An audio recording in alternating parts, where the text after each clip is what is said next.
What's good, folks? Welcome to another episode of Bending the Edge. In today's episode, me and a former teammate of mine from my days at Northern Illinois got into it regarding 6 things we learned while playing college football. We got into it with topics ranging from college football being a business, the importance of being a smart football player, all the way to the ups and downs of being a transfer.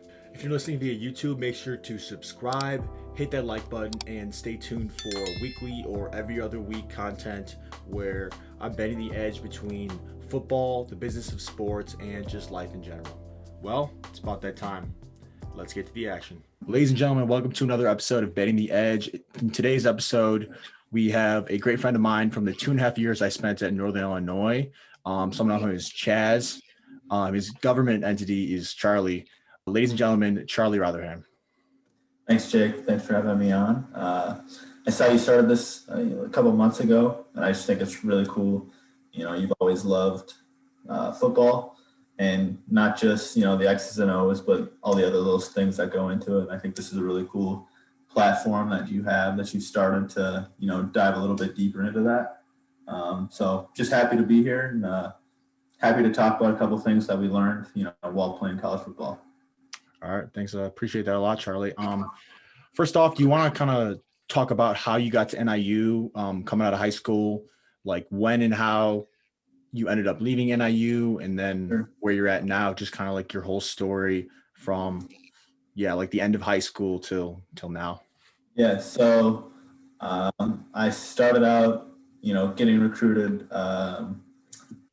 junior year, but not like heavy interest from, a couple schools. It was more like a lot of medium interest from a lot of like MAC schools, schools like Drake and Butler, stuff like that. So, right before signing day senior year, NIU came to my school, and they were just coming off that MAC championship, and, they have a little bit of hype around them. They had Jordan Lynch a couple years prior, that Heisman contender, and then they had just gone to the Orange Bowl a couple years prior to that. So it was obviously, you recognize the name. And so they said they had one guy coming already, which ended up our friend Daniel. So we'll talk about him probably a little bit later, but he was already committed.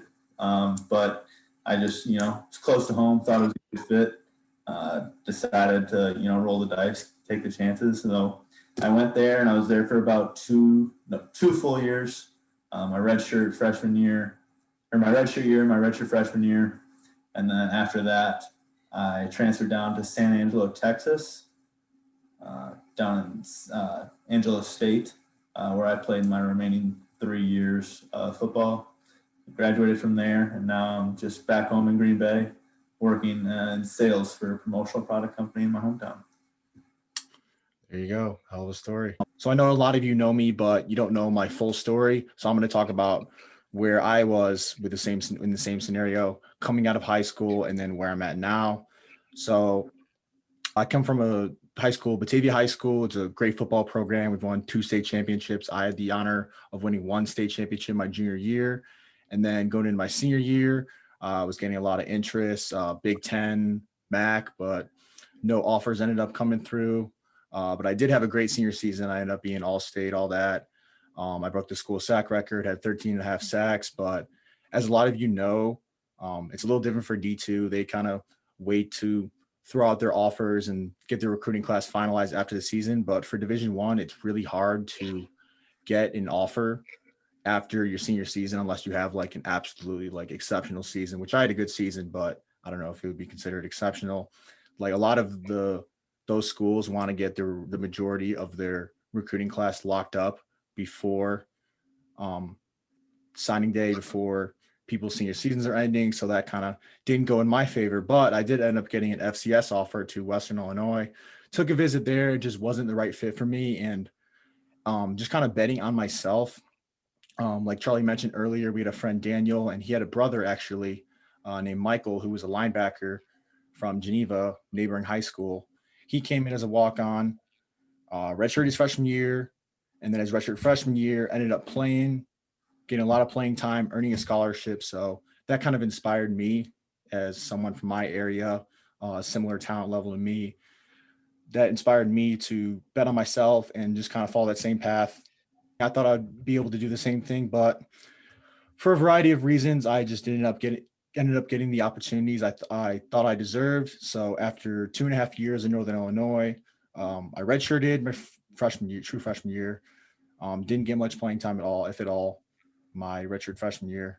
And then my redshirt sophomore year, played a little bit on special teams, but not much else outside of that. So in December of 2017, I decided to transfer. Came down to two schools, but I ended up choosing Grand Valley State, a Division II power, and it's just been going great for me ever since then. I arrived there in January of 2018. Been here for about what is it, like two full years now. Um, was gonna have my sixth year, my senior season in the fall of 2020, but that ended up getting canceled completely due to COVID. So this fall of 2021 will be my senior season, and if all goes well, I'm gonna pursue my childhood dream of playing in the NFL. So that is where I'm at with my life. And then after that, I'm gonna continue my passion for football and hopefully become a sports agent. So that's just kind of my whole story and what I'm looking to do in the future. Lesson number 1: college football is a business. So the first lesson we learned and that we want to get into is college football is 100% a business. It's not exactly like high school where coaches are just teachers and they're just kind of doing it on the side, doing it for the love of the game. These coaches obviously still love the game, for like how many hours they put into it and everything, but like it's 100% a business. Like they're feeding their families, and like they have 2 or 3 bad seasons. Like these guys are getting fired. They're losing a job. They're looking for a new way to feed their family, you know? So it's like these guys don't really care if they piss a couple of people off, you know, it's pretty cutthroat business. And just like a business, coaches want to see return on their investment, and they want to see guys they put their investment and put their scholarships in do well. So I've seen a lot of JUCO guys. They know they only have these guys for a year or two. So I've seen JUCO guys get 5 chances before they give a walk-on or someone they're less invested in 1 chance. So for me, it's like when you get that opportunity, just me and Charlie both preferred walk-ons. When you get that opportunity, you've got to take advantage of that one opportunity, or else you're going to see your opportunities reduced. And that's just something you don't want to see. So if you're like a high school football player and you're listening to this and you're considering being a walk-on, I don't know what it's like at being a walk-on at every school, but just kind of know that what you're getting into, and you're not 100% going to get the same opportunities as a scholarship player. So that's just kind of my word of advice to anyone being a walk-on. And they're always recruiting your replacement as well. Just know you might be a junior, you might be coming off a good season, but just know like they have a freshman who they are recruiting to be better than you, and they would love to have a 4-year starter to be better than you. So that's just kind of don't be complacent. You know, they're always recruiting your replacement. Little to reiterate about that, down in San Angelo, our offensive coordinator, he had a saying that, you know, it's his job to find your replacement, but it's also his job to make it so that he doesn't beat you out, you know. Mm-hmm. Just always trying to coach you to be better, but also trying to get the talent around you better. But yeah, reiterating around, you know, the coaches and it being a business, I definitely was naive coming in, because you don't realize just the money maker that it is, not just for the football coaches, but the rest of the athletic program and the rest of the university as well. So there's just a lot of pressure to win. You know, hours upon hours are spent to find that competitive edge, and just to scope out a win, you know, 1 win for 12 weeks just to be able to do it the next year. So, you know, credit to coaches in that profession that want to be doing that. It definitely takes a special person, someone that loves the game, to wanting to do that. Yeah, going off of that stress part, I remember having coaches currently at my current school, Grand Valley, who just like they look like 10 years, at least like 10 years older than they are, just because like all the stress, all the hours they put into it, like it really takes a toll on your body. I've seen coaches who are like 38 and I thought they were like 45, 50. Like these guys it's very stressful. It's a business. So it just takes a toll on these coaches and they get really stressed because of it. When I think I noticed it most was, after, I mean, you're on a state championship team, so I don't, but after a loss in high school, I mean, obviously everybody's bummed and nobody wants to lose, but it's kind of like, oh, on to next week. And you're kind of already thinking about next week. But Yeah. in college, like, especially if you go on like a losing drought, lose 2, 3, 4 games, and the whole mood of the program is just down, because once you start losing, you might lose the team as a coach. You might, start falling apart, and so it's just a tough business. So a lot of credit to, people in that profession. Is that something like you wish you would have known going into college, or were you kind of like glad to like experience it for yourself and kind of figure that out?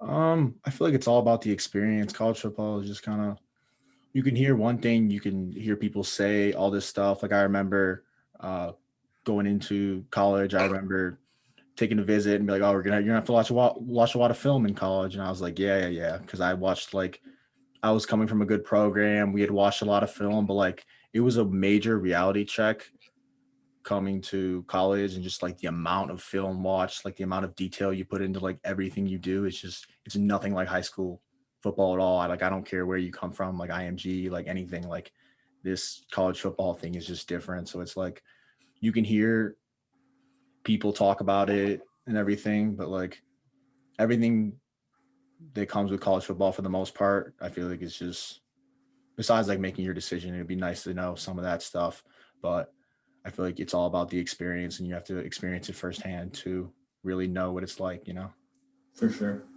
Yeah, that's a good lesson. Lesson number 2, take advantage of your education and academic resources.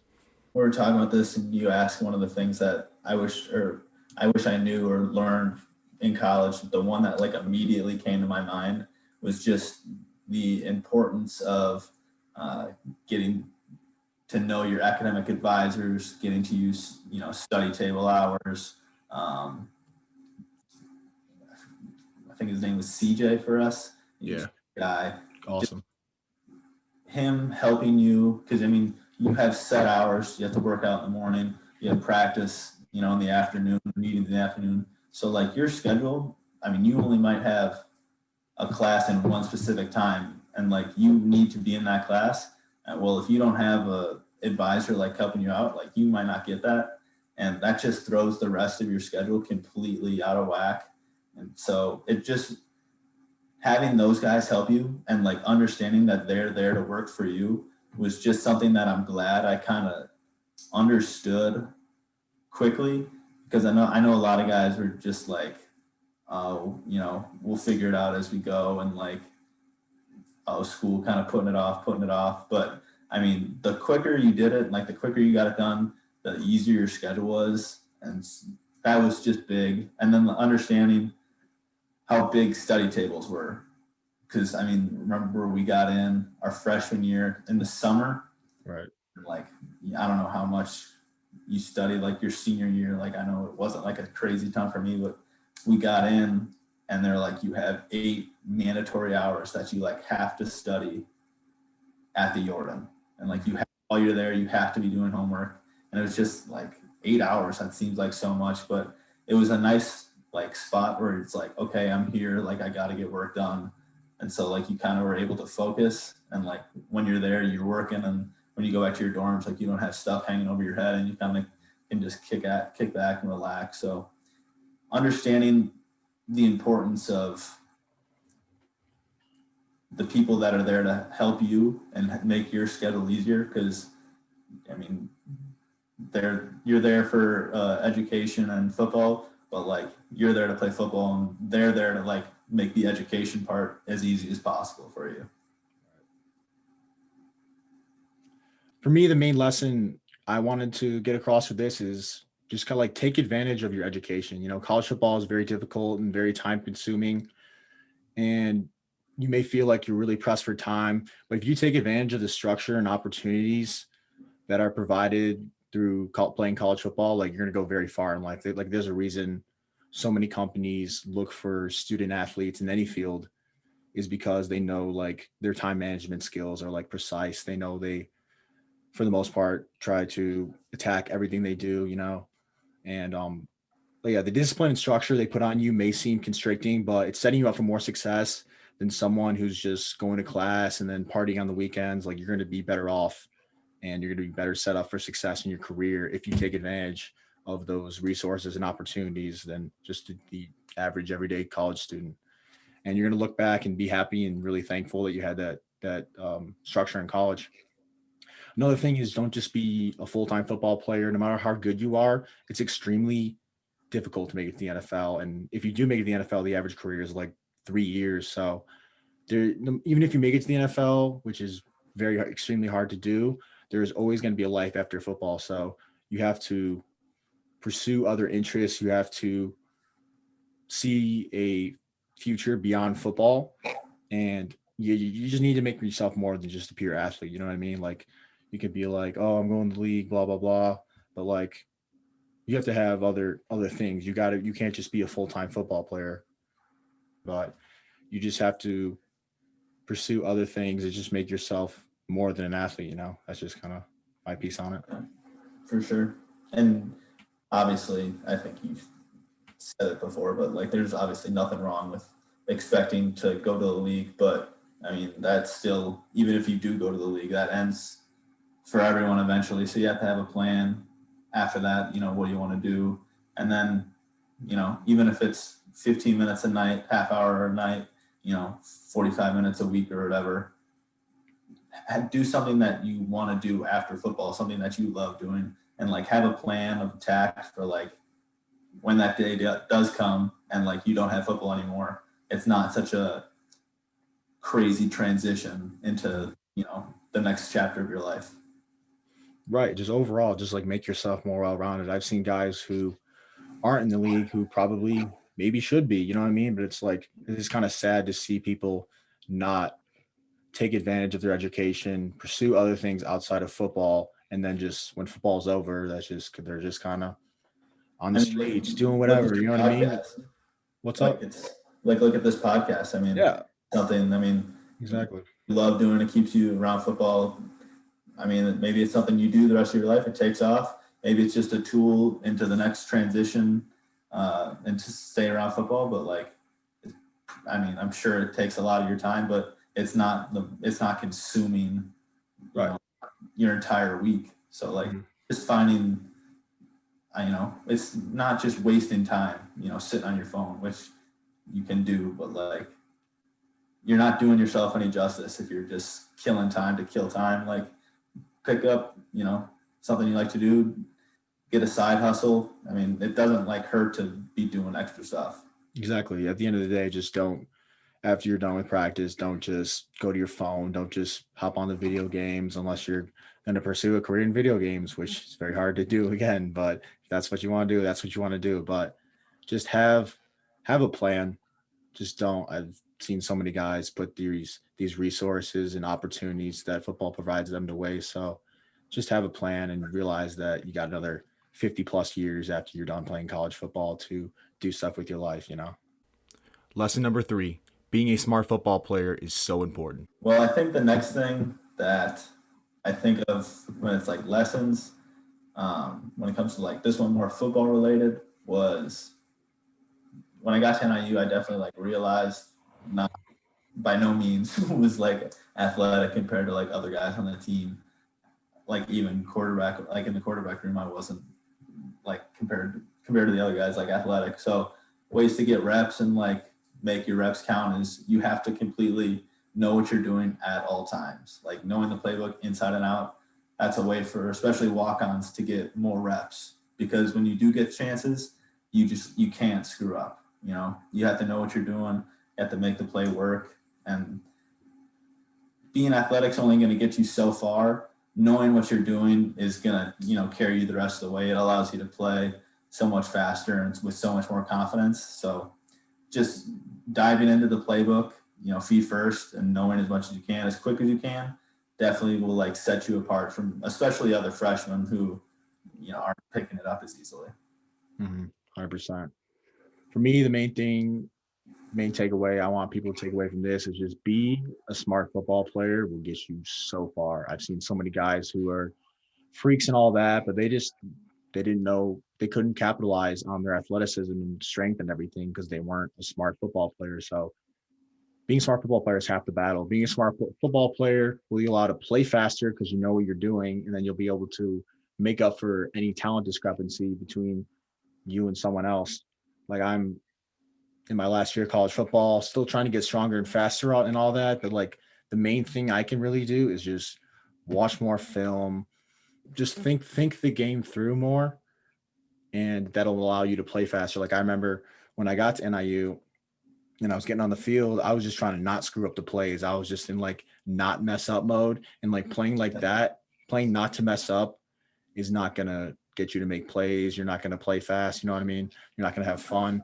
Like when you were at your best in high school, you obviously knew what you're doing and the schemes were less complex. But I mean, because you were out there having fun, playing the game you love. So if you really got to do your best to understand the ins and outs of your position, which will allow you to play fast, which will allow you to have fun.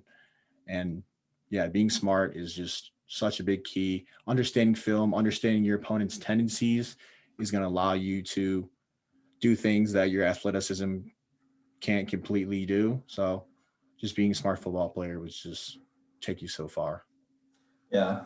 If I was going to reiterate one thing, just, I mean, we've talked about it before, but the playing to not screw up is just such a like toxic, habit that's like a freshman, especially, or in a transfer, or someone that's kind of new and doesn't know and like doesn't know the playbook. And it's just a bad habit to get into because then you're worried about, 10,000 things and you can't play the game like how you've played to get to that position. Especially at quarterback, like when I didn't know, especially when I was younger and like didn't know everything I was doing, it was kind of like get the play, call hut, hand it off, or throw it there. All right, thank God I didn't screw up. Next play, and it's just like playing to like not get yelled at almost, which is just like so bad. You got to be able to like. That's why knowing what you're doing and just like cutting it loose for any position, you play immaculately better.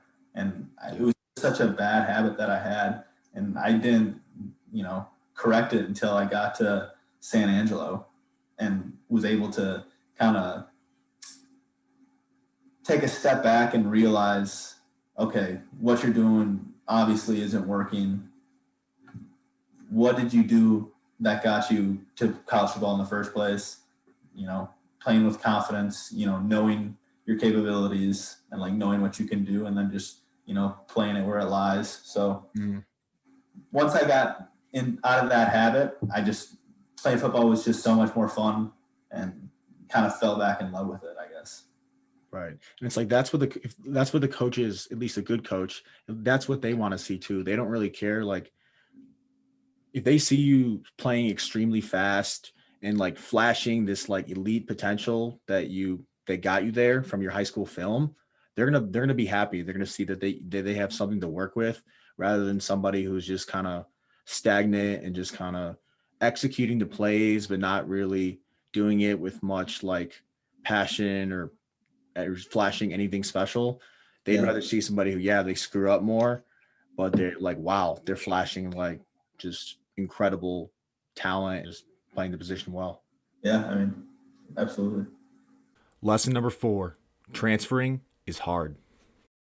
The next thing we wanted to get into is transferring is hard. Me and Charlie are both happy we transferred. Things worked out for the best of us, but it certainly did not come without its struggles. So me and Charlie came into NIU June 2015 with our freshman class.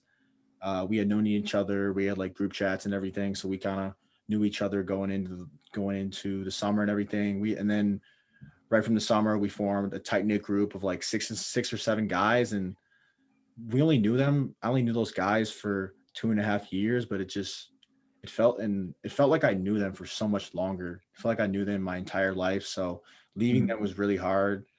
And when I got to Grand Valley in January 2018, I really kind of felt like a cast off at first because when you're a transfer, it's a little different because you're just kind of the 1 or 2 or 3 or 4, how many other guys are in your transfer class, you're just kind of being dropped in there. And just like how we formed our friend groups, everyone at your new school kind of already has their set group of guys they've established, and no one's really going out of their way to let you in their crew. So you have to work really hard socially to kind of find your crew and everything. And it's just kind of like a lonely place for your first couple months there. And I honestly, for the first couple months, I didn't know if I was ever going to find a friend group that like I had when I was at NIU. But it took some time, but eventually, leading into the season and everything, I eventually found my group of guys, and it all worked out. But yeah, just socially, it's definitely hard to just drop into a bunch of guys you've never met before.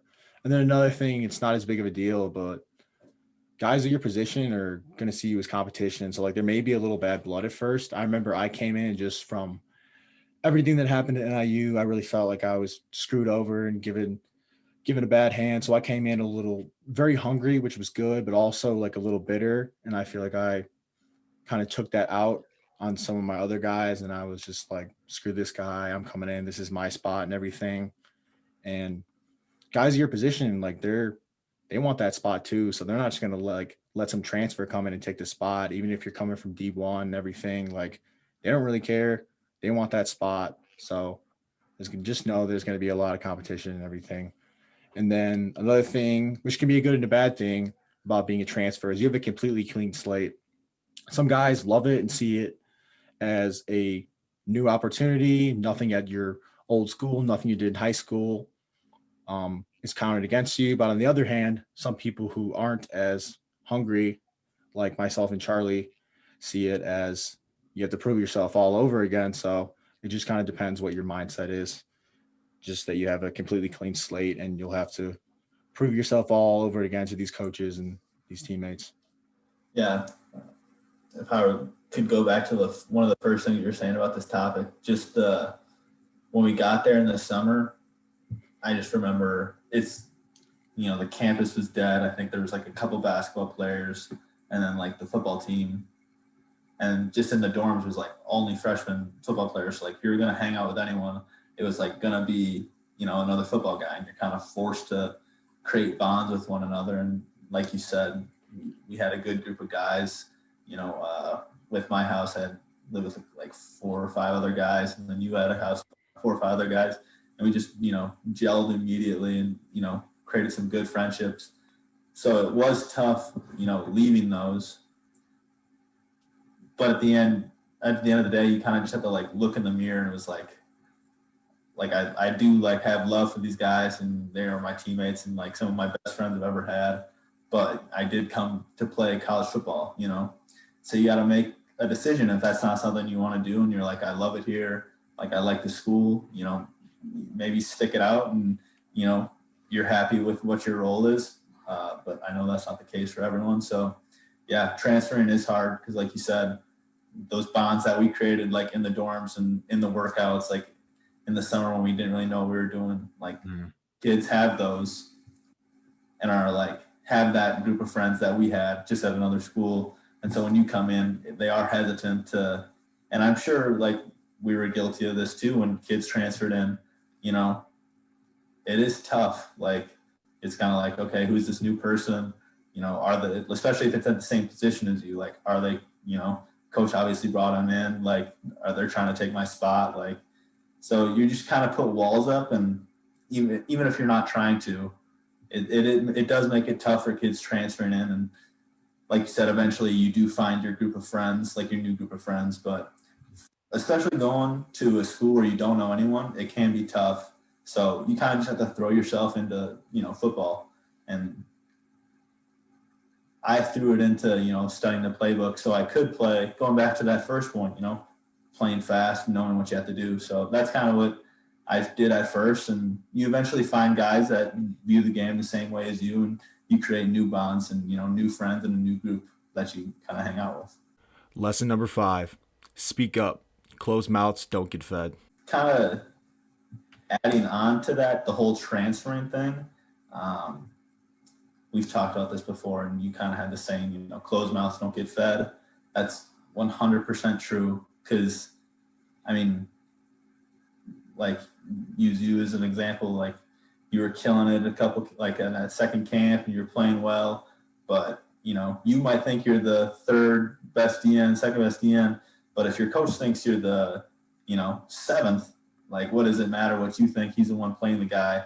Right. So you don't know where you stand in the coach's eye unless you ask, so because they're going to play who they want at the end of the day. And it just eliminates a lot of unknown confusion, not asking. Because, literally the worst thing that they can say is, no, you suck, like, get out of my office. Well, okay, it's like, then you know, and transferring is that much easier. But, if you just are sitting there guessing what he's thinking, and, you also can't, it's how it's phrased too. You can't go into the coach's office, a grown man, and berate him and say, I think I'm this, and expect to get things done. But if you go in and have a civilized conversation and just ask kind of where you are and what you can do to get better and how can I earn more reps, they want to get the best out of you too, because even if they think you're the seventh guy, if you can get bumped up and you work harder and you become the fifth guy, well, that's only making the position group stronger. So they're like help, and even if they don't like you, like, they're not gonna like try to sabotage you. Mm-hmm. At least that was never the case for me. I can't, Yeah, they are some of them. Yeah, for me, I'd say it's not like college football is not like high school where it's clear as day who the best players are. I mean, a high school coach can't really get away with benching a star player because the talent like discrepancy between player to player is so much larger. But in college football, it's so much thinner. So coaches can really get away with playing lesser guys because the talent gap isn't as much, but still screwing more talented guys over. Like I've seen the fourth string running back be the most talented running back, but because of not buying into the culture, so to speak, just kind of because of outside reasons other than talent, like your talent always isn't going to get you moving up the depth chart. And like letting your play do the talking is not always going to work. I learned that firsthand. It was going into my redshirt sophomore year. They did a little production chart, and I remember looking at that, being very proud of myself because we have there's positive plays, negative plays, and I had the best ratio of positive to negative plays, but didn't move me up the depth chart at all. So letting your play do the talking is not always going to work, and it's better to be straight up with your coaches and get a definitive answer of where you're at in the depth chart, where you are in the program, than just kind of pushing the uncomfortable conversations down the road, which was what I did. I just kind of thought my play was going to get me on the field, and I just wish I had that uncomfortable conversation with my coaches sooner.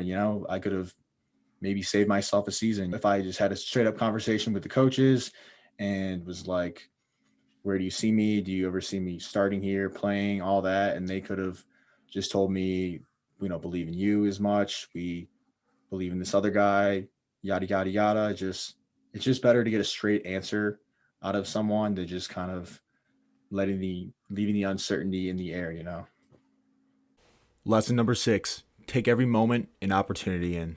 The last and most important lesson I would say is take every moment and opportunity in.